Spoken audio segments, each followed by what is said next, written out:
Hello everyone, I'm Arunima from Knit and Otter, and in this video I'm going to share 10 simple ways to stop curling in Tunisian crochet. So when I started learning Tunisian crochet, the biggest challenge that I faced was that my projects would curl too much. No matter what stitches I used, no matter what I did, I wasn't able to make anything useful because my projects were curling too much. I've seen this question come up so many times. People ask me why their projects are curling and what they can do about it. And I've seen a lot of people also shy away from Tunisian crochet because uh, they're not able to work around the curl. So I'm going to go over the reason why Tunisian crochet curls, and then I'm going to go over 10 different ways that you can reduce the curl or stop the curl. And just so you know, there is not a single solution that will fit. That's the answer to the question how to stop curling. So there, depending on your project, your stitches, your yarn, you will have to pick a different method or a combination of methods to tame the curl. And I'm going to go over all of that in detail in this video. Let's start with why do crochet projects curl? So Tunisian crochet is worked on one side only. It's worked on the right side only. You do not turn the project at the end of every row. And this is because every row is made with a forward pass and a reverse pass. And that reverse pass chain, the fabric gets, well, a lot of yarn gets deposited at the back of the project. So here is a Tunisian simple stitch swatch where you can see that these vertical lines are made by the forward pass, and this horizontal chain at behind these vertical lines, that is the reverse pass. So that reverse pass chain is kind of deposited towards the back of the fabric. So that's what, so all these chains right here, they are pushing on each other, and that's making the fabric curl. So you can see how that's curling. Tunisian simple stitches will still lay flat. Like if I leave this, if I press on it like this and I smoothen it out, it will sit flat just a little bit. But if you pick a Tunisian knit stitch swatch, these two swatches are made with the exact same number of stitches, same number of rows, and you can see how much more the knit stitch swatch curls. And that's because if you look at this reverse pass chain, you can actually see that the entire chain is at behind is at back of the project. It's not as much in a Tunisian simple stitch swatch, but in a knit stitch swatch, you can actually see it go back. And all these chains are pushing on each other, and that curls the project towards the front. So that's the reason why Tunisian crochet projects curl. It is just the way the fabric is built, the fact that you need to have a forward and a reverse pass. So there is no way to eliminate the reverse pass or the return pass. It's you just that's how Tunisian crochet has worked. So what we can do is can use different ways uh, to tame this. So just to note that all the swatches that I show in this video are made with the Brava worsted weight yarn by V Crochet, and I am using hooks from my Denise interchangeable hook set. This is worsted weight yarn, and I am using a 8 millimeters hook for almost all of my swatches. So I'm going to share if I've used a different hook, I'll share it at the point where I'm showing you a swatch made with a different size hook. But for most of these swatches, it's an 8 millimeters hook. The first thing that you can do that I always recommend starting with is to pick a hook of that is at least two sizes larger than the hook recommended on the yarn label. So if your project is curling too much, then try going up a hook size. This will reduce curling, but then it also makes the fabric a little less dense because your stitches are loose. And because your stitches are loose, the fabric doesn't, they have a little space to move. And so it doesn't push the fabric forward and doesn't curl. But I'm going to show you two swatches here. This one here is made with a 6.5 millimeters hook, and this one is made with an 8 millimeters hook. And you can see how this one is curling a lot more. It's a lot more stiff and dense than this one is.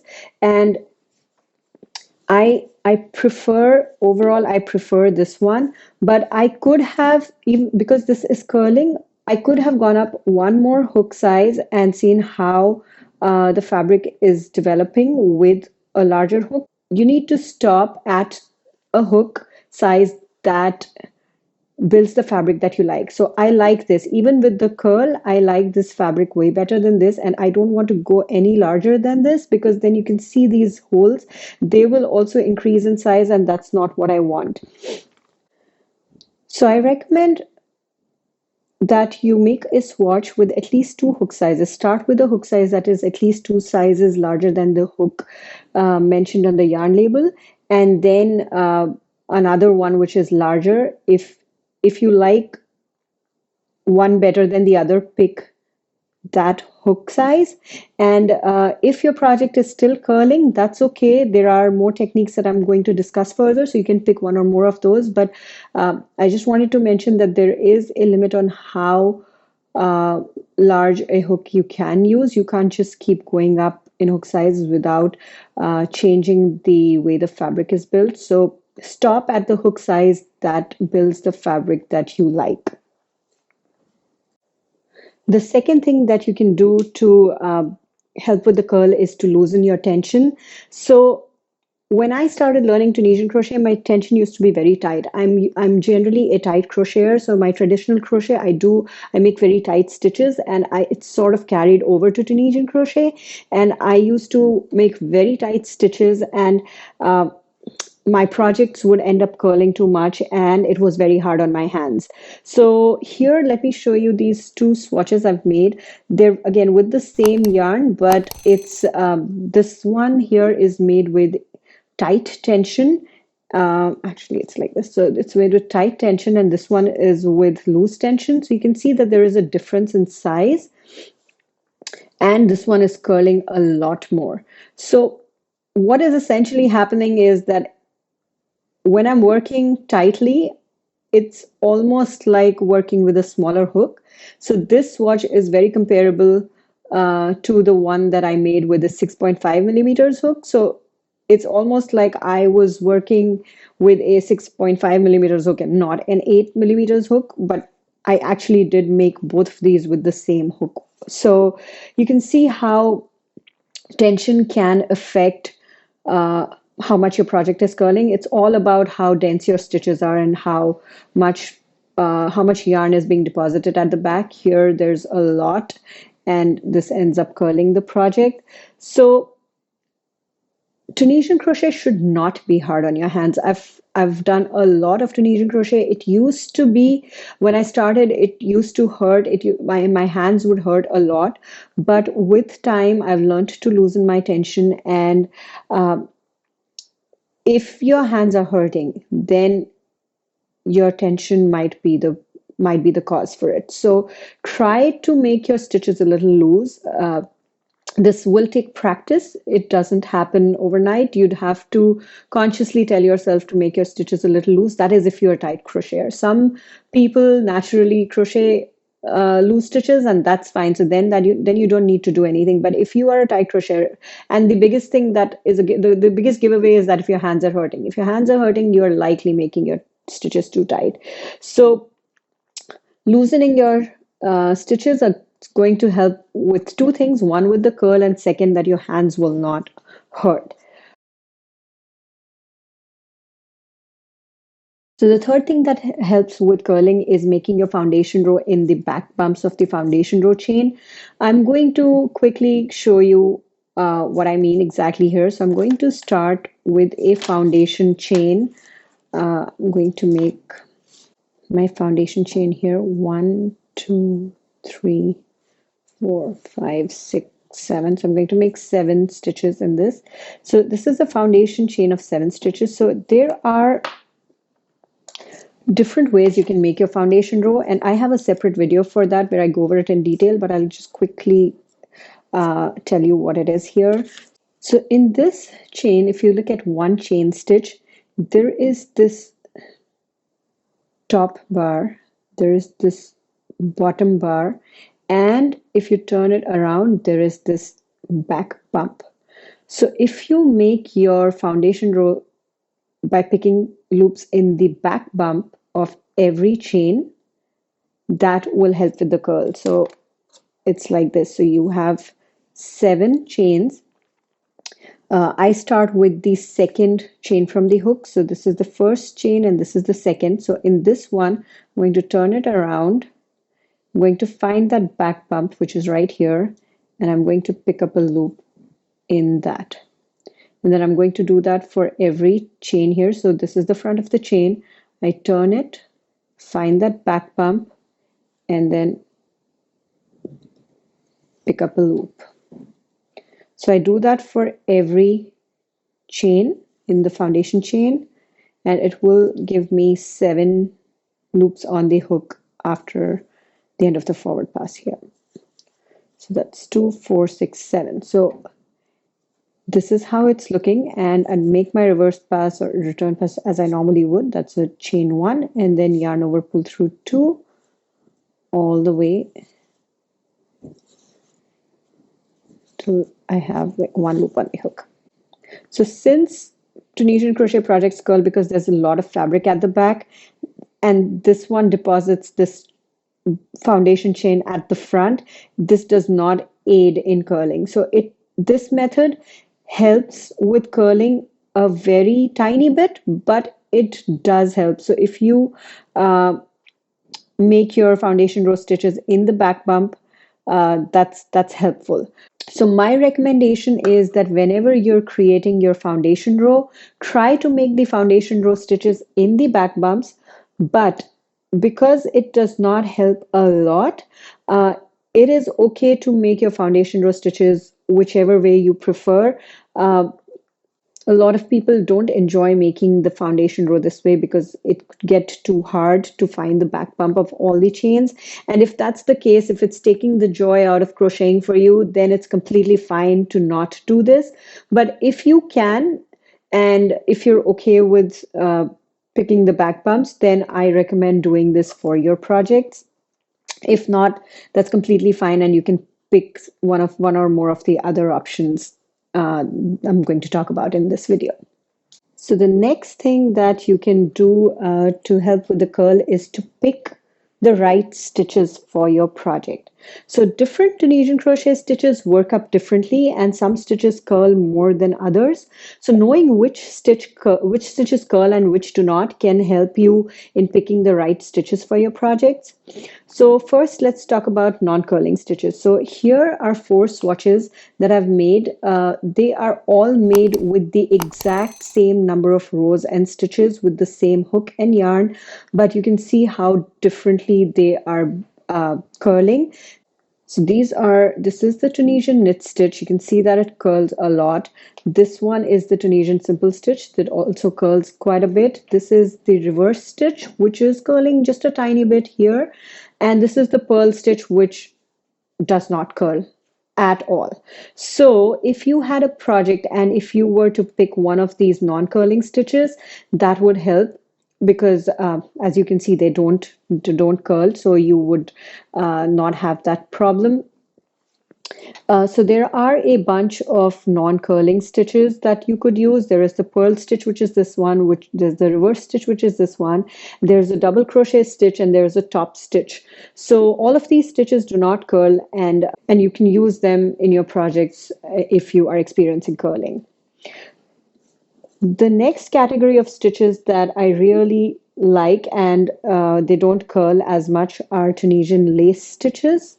So here, this is a swatch of the Tunisian arrowhead stitch or the Mori lace pattern that's on my blog. It's curling just a tiny bit, but it usually lays flat.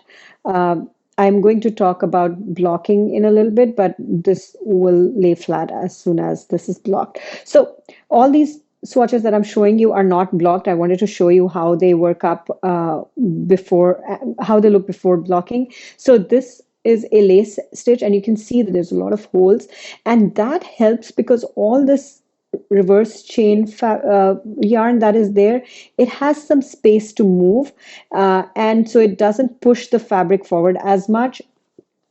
So any kind of lace pattern would be good to incorporate in your projects to help with the curl. And there's another lace stitch that doesn't curl too much. That's the Tunisian moss stitch. Uh, there are there are lots of other lace stitches in Tunisian crochet that people have designed, and none of those curl. And the main reason for that is because the reverse pass chain there has some space to move, and it doesn't really push. They don't push on each other, so the fabric doesn't curl. The third kind of stitches that you can use to prevent curling is extended stitches. So extended stitches are just regular Tunisian crochet stitches which are extended with one chain. So this is a extended Tunisian knit stitch swatch. So you make a knit stitch and then you make a chain, so that increases the height of your stitch. So this is the only one swatch that I've made with a 6.5 millimeters hook, and it sits so flat. If I made this with an 8 millimeters hook, it was coming out to be way more drapey, and the stitch definition wasn't that great with a larger hook in this stitch. So you can see that let me show you comparing it with a knit stitch swatch. Okay, so this is a knit stitch swatch with an 8 millimeters hook, and this is a swatch with extended Tunisian knit stitches with a 6.5 millimeters hook. So you can see how big a difference those extended stitches make. And I was talking to someone in my Facebook group, and they said that they use the extended stitches to make their foundation row, and that helps immensely. So that is another idea that you could use, where if you don't want to switch out or use this stitch for the entirety of your project, you could begin your project with it. So that will help with the curling. So you could extend any stitch. You could extend Tunisian reverse stitches, simple stitches, full stitches, knit stitches. Any stitch that you want can be extended, and that will give you a much more flattened fabric than just using the stitch itself. So my recommendation is that if your project allows for it, then use one or more of the non-curling stitches. Just make sure that you account for difference in gauge, because all of these stitches have different gauge. And if you are starting a new project, or if you are switching out stitches in an existing project, then you'd have to account for that. The fifth thing that you can do is that you can use a combination of curling and non-curling stitches. There are two ways that we can combine these stitches, and this is the first one, where we are alternating curling stitches with non-curling stitches. So in these both examples, we're alternating Tunisian simple stitches with Tunisian pearl stitches, and you can see how they're laying pretty much flat. So here, this is the honeycomb stitch, where we're alternating simple and pearl stitches, and they're offset on alternate rows. And here, the same two stitches, pearls and simple stitches, but they're stacked on top of each other. So you can see how it differs from a simple stitch swatch.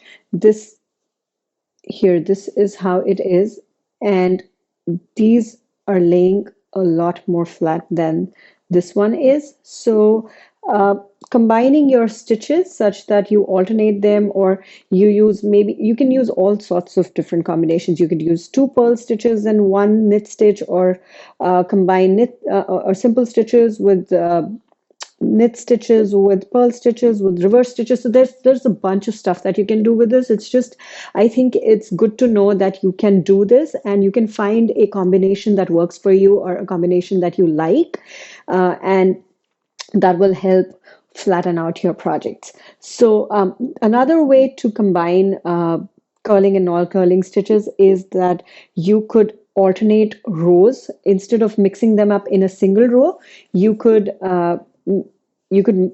mix them up by alternating rows. So this one is made up of knit stitches and reverse stitches. So there's one row of knit stitches, one row of reverse stitches, and you can see how different it is from this knit stitch swatch. So a knit stitch swatch just rolls up like this, but the addition of reverse stitches helps immensely. And again, I'm going to talk about blocking a little bit further in the video, but I'm pretty sure that once I block this swatch, it's gonna lay flat. But you can see how much of a difference adding the reverse stitches here made. So two ways of doing this, of combining stitches. You could combine them uh, with, you can combine curling and non-curling stitches in the same row, or you can combine them by making them in different rows. And either way, they're going to help with the curl. This is the knit stitch swatch.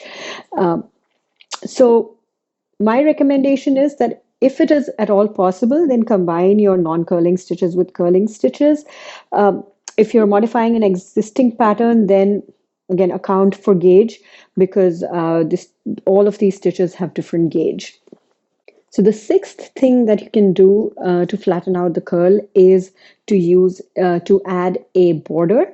This isn't looking like a square because I haven't blocked it. If you haven't figured it out yet, I am a big fan of blocking. It I'm going to talk about it in the blocking section further, but here you can see that there's this section in the knit stitch section in the center, and I have added a border of the honeycomb stitches. So here is how a knit stitch swatch looks. So if I made this center portion by itself, this is how it would be curling. But the addition of this border, the honeycomb stitch border, helped immensely. It is laying flat. This is not blocked. So this is exactly how it turned out after I completed crocheting. And so this border was incorporated into the pattern while I was making the swatch. So I built the border while I was making this pattern here. So that's what I've done. And you can see how it's laying pretty flat. The extra weight on the sides flattened out these stitches here, and the honeycomb stitch by itself does not curl, so the border lays flat. The other option is to make a border with traditional crochet stitches. So here is a swatch that I've made with a knit stitch swatch here. It's just the same as here. I made a knit stitch swatch at the center, and then I added a single crochet border around it. So I worked in the rounds just for the purpose of this. It's not the most neat swatch, but that's what I did. And you can see how this turned into a flat fabric. And the good thing about this border is that you can add it after you've completed your project. So if you didn't realize that your project was going to curl and you weren't able to incorporate the border before you started, you can always add it after you've completed your project. And you can keep adding rounds to the fabric that you've built until it lays flat. So here you can see it's curling just a tiny bit. So I could add 1 or 2 more rounds of single crochet, and that will make it lay flat for sure. So this is a great way to add weight to this fabric. So it after it's done, so you don't have to go back and frog an entire project. So my recommendation is that if you have a project in mind and it's made up of a lot of curling stitches, you can plan to add a non-curling border in advance. But if you completed the project and you didn't realize or you didn't anticipate that it would curl, then you can add a traditional crochet border at the end. And you can keep adding rounds until this curling is eliminated.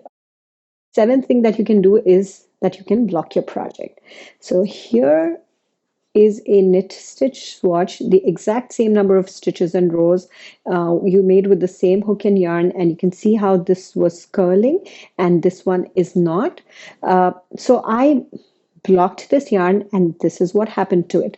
So this is acrylic yarn, and steam blocking works best for artificial fibers. If you were using cotton or bamboo or wool, just wet blocking would work. And I have a blog post about it if you wanted to read more about how to block your projects. But I just pinned, this one was like this. So I pinned it on a blocking board. I used my steamer, and I steamed this I kept my steamer about an inch away from the fabric, and I went all around because this is acrylic steam blocking worked for this. And after the fabric was dry, I unpinned it, and this is how it turned out. So I am a huge fan of blocking projects because it helps with evening out your stitches. It's a great way to give your project a good finishing touch. I block everything because it just makes the product look so much better. It gives it a professional look. It evens out the fabric. It reduces curling. And if you're joining squares, then if I were making a project which had these small squares and I were joining them, it makes it so much easier to store and join them because you can actually see the stitches. Like if I had to join two pieces of fabric like this, it would be really hard to do that. But if I had two of these, that would be easy to see the edge stitches and it would be easier to join. So my recommendation is to block your projects. The eighth thing that you can do is that you can join your edges to make infinity project like infinity scarves or cowls or even headbands. So here is a knit stitch swatch. You can see how much it's curling. And here is the same swatch, but I've flipped it over like this and I've joined the edges. I've seamed the edges. So you can see here the edge is seamed and well, it is curled up, but on the opposite side. So you can actually see the knit stitches here, but here the knit stitches are all hidden inside. So if you're working on a project or on a scarf or something that is a rectangle and it's curling too much and you didn't want to do anything else, then it is possible to just join the two edges, the top and bottom, and convert it into an infinity scarf or a cowl. So this one I think is really easy to do because you really don't have to do anything. You just have to seam the two edges and you're good to go. So my recommendation is that if you're planning a new project or if you're working on a scarf that is curling, you don't want to frog it, you don't want to make any modifications to the pattern, then you just join the edges and you're good to go. So the ninth thing that you can do is that you can make small squares if you and you can join them. So if you're working on a large project and it's curling, it's I feel like it can get a little bit harder to deal with the curl and to figure out what would be the best method to deal with the curl. But if you're working on smaller squares, then you can figure out what's the best way to deal with the curl in a small square, and then you can ultimately join the squares to make a large project. What also happens is that if you have individual squares that are not that are curling and you did not want to fix the curl on them individually, you could join them and that sort of makes the project lay flat because of all this additional weight that is added to each other. Like they add weight to each other, these squares, and then you can just add a border to the entire blanket or whatever project you're making. So you don't have to deal with the curl individually. You just have to deal with the curl once towards the end. That is, if it is still curling after you join. So my recommendation is that I always think I've repeated it multiple times in this video, but I'm going to say it again that I am a fan of blocking. So I recommend blocking individual squares because it's easy to store and join them. But if you would rather not block individually, you could join the squares and then maybe add a border to eliminate any remaining curling, or you could block your project. And here is an example of my Zuri Tunisian Mosaic Crochet blanket. It's made up of 25 squares. I did block them individually, but this would be a good candidate where you could make your squares and then you could join them without worrying about the curl. And then once it's done, you could just add a border to it, and you could fix the any residual curl that way. So the reason why all of these swatches are curling is because of this fabric at the back. But if you add weight to them to push these chains back to their place, then this swatch will not curl. So adding weight on the edges is going to help. So there are multiple ways that you can do that, and The ones that I could think of are you could add pom-poms, or you could add beads, you could add tassels or a fringe, anything that would add weight to this. I've used this method for a triangle shawl that I made. I haven't released the pattern yet. I don't even have pictures. Sorry, I can't show that to you. But a project where you do not want to deal with the to do anything to the pattern, or you don't want to modify the stitches, you don't want to use any of the other techniques that are mentioned in this video, then you can just add pom-poms or tassels or beads or fringes that will add additional weight to the edges where they're curling, and that will just pull the fabric down and it will eliminate the curl. So my recommendation is that if you are looking to add a little something to your project without having to make any modifications, towards the end, you can just use this method. I just want you to keep in mind that any projects that are intended for babies would not be a good candidate for this technique, because babies can pull on these things and it's not safe for them. So the overall conclusion is that there is no one single solution to fix curling in Tunisian crochet. You can pick one or more of the techniques that I've discussed in this video, and it will depend on your yarn, your stitches, your kind of project, your tension. So there's a lot of things that come into play. And if you have any questions, or if you'd like to discuss what would be a good way to tame curling in the project that you're working or planning to work on, then I'm happy to help. You're free, feel free to reach out to me. So, my recommendation overall while starting a new project is that you pick your yarn and then you start with the suggestions number 1 and 2, which is you make a swatch with at least 2 hook sizes. Start with a hook that is at least 2 sizes larger than the hook recommended on the yarn label, and then look at the fabric. Adjust your hook size based on what fabric you want.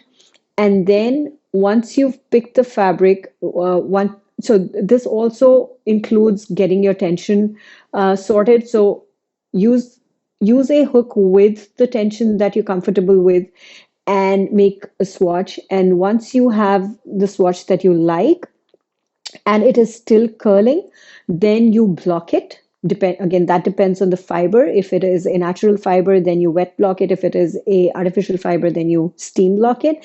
And just try that first. More often than not, these things eliminate the curl in like all of my projects.